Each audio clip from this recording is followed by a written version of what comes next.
நம்மள பலர் காலையில் 6 மணிக்கே வேலையை ஸ்டார்ட் பண்ணி ராத்திரி 11 மணி வரைக்கும் வேலை செய்கிறோம்.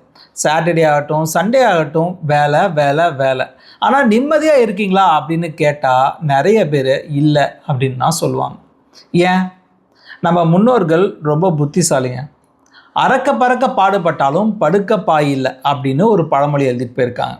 இது ஏழ்மையை பற்றி பேசவே இல்லை, முடிவே இல்லாத ஓட்டத்தை பற்றி பேசுது. இன்னைக்கு சிச்சுவேஷனில் பாருங்க, காலையில் சிலர் ஆஃபீஸ் போவாங்க, evening part time job, night ஆச்சுனாலும் பார்ட் டைம் ஜாப், வீக்கெண்டில் ஒரு ஃப்ரீலான்சிங் ஜாப், எப்பயுமே பிஸியாகவும் ஒரு ஸ்ட்ரெஸ்ஃபுல்லான லைஃப்பும் வாழ்ந்துட்டு இருக்காங்க. ஆனால் குடும்பத்தோட ஒரு 30 நிமிஷம் செலவிட நேரம் இருக்காது. தூங்குறதுக்கு 7 மணி நேரம் கூட இருக்காது. ஃப்ரெண்ட்ஸை மீட் பண்ணுறதுக்கு கூட நேரம் இருக்காதுங்க. இன்னும் சொல்லப்போனால் நம்மளுடைய ஹெல்த்தை பார்த்துக்கிறது கூட டைம் இல்லை அப்படின்னு சொல்லுவோம். சைக்காலஜியில் இதை ஹெடானிக் த்ரெட்மில் அப்படின்னு சொல்லுவாங்க. அதாவது இந்த மாதம் சேலரி வந்தால் போதும் அப்படின்னு நினைப்போம், ஆனால் அடுத்த மாதம் இன்னும் கொஞ்சம் வேணும் அப்படின்னு நினைப்போம்.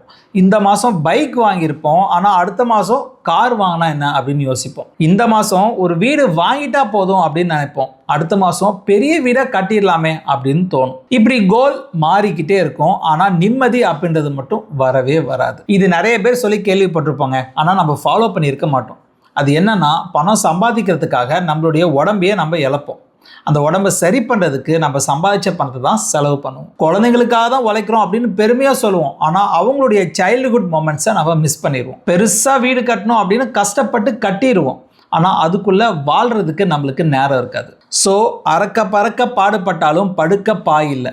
வாழ்க்கை நமக்காக இருக்கணுங்க, நாம் வாழ்க்கைக்காக ஓடக்கூடாது. பணம் முக்கியம்தான், ஆனால் நிம்மதி இல்லாத பணம் படுக்க பாயில்லாத ஒரு அரண்மனை மாதிரி. யோசிப்போம். இது நிருநிப்ஸ். நன்றி.